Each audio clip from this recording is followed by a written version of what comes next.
Hi friends, முட்டை மசாலா செய்வதற்கு ஒரு மிக்ஸி ஜாரில் ஒரு கப் வெங்காயம், பெரிய வெங்காயம், அதுக்கப்புறம் 2 தக்காளி பழம் சேர்த்துக்கோங்க. கூடவே ஒரு கைப்பிடி புதினா சேர்த்துக்கோங்க. அதுக்கப்புறமா இஞ்சி, வெள்ளை பூண்டு சேர்த்துட்டு இதை ஒரு மசாலா பேஸ்ட்டு நம்ம அரைச்சிக்கலாம். ஃப்ரெண்ட்ஸ், ஒரு கடாயில் எண்ணெய் ஊற்றிட்டு பட்டை, கிராம்பு, ஏலக்காய், ஒரு கொத்து கருவேப்பிலை சேர்த்துக்கோங்க. ஒரு பிரியாணி இலை சேர்த்துட்டு நல்லா தாளித்து விட்டுக்கோங்க. இப்போ இதில் நம்ம அரைச்சி வச்ச மசாலா பேஸ்ட்டு சேர்த்துட்டு ராஸ்மெல் போகிற அளவுக்கு நல்லா வதக்கிக்கோங்க.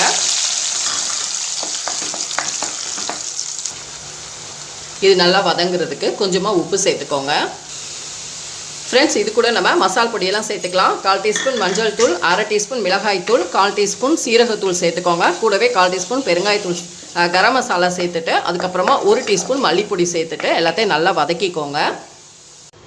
ஃப்ரெண்ட்ஸ், இது கூட ஒரு 2 டீஸ்பூன் அளவுக்கு நல்ல கெட்டியான தயிர் சேர்த்துக்கோங்க. இது நல்ல திக்னஸாக இருக்கும். நம்ம மசாலா அரைச்சோம் பாருங்கள், அந்த தண்ணியை சேர்த்துட்டு நல்லா கொதிக்க வச்சுக்கோங்க. அதுக்கப்புறம் தான் நம்ம வேக வச்ச முட்டையை சேர்க்கணும். ஃப்ரெண்ட்ஸ், கிரேவி நமக்கு நல்லா திக்காயிடுச்சு. இப்போ நான் முட்டையை உள்ளே சேர்த்துக்கிறேன். முட்டையை வேக வச்சுட்டு 2 சைட்லேயும் கத்தியில் கீறிட்டு சேர்த்துக்கோங்க. நான் இந்த அளவுக்கு போதுன்னு ஸ்டவ் ஆஃப் பண்ண போகிறேன். கூடவே பொடியாக நறுக்கினா கொத்தமல்லியை சேர்த்துக்கலாம். இந்த கிரேவியை நீங்கள் சுட சுட சாதத்துக்கு பரிமாறலாம். கூடவே சப்பாத்தி, ரொட்டி, இட்லி, தோசைக்கு சூப்பராக இருக்கும். கண்டிப்பாக இந்த ரெசிபியை ட்ரை பண்ணி பார்த்துட்டு என்னோடய வீடியோஸை லைக் அண்ட் ஷேர் பண்ணுங்கள். மறக்காமல் கவிதாஸ் கிச்சனுக்கு சப்ஸ்கிரைப் பண்ணிக்கோங்க. அடுத்த வீடியோவில் உங்களை சந்திக்கிறேன். தேங்க்யூ.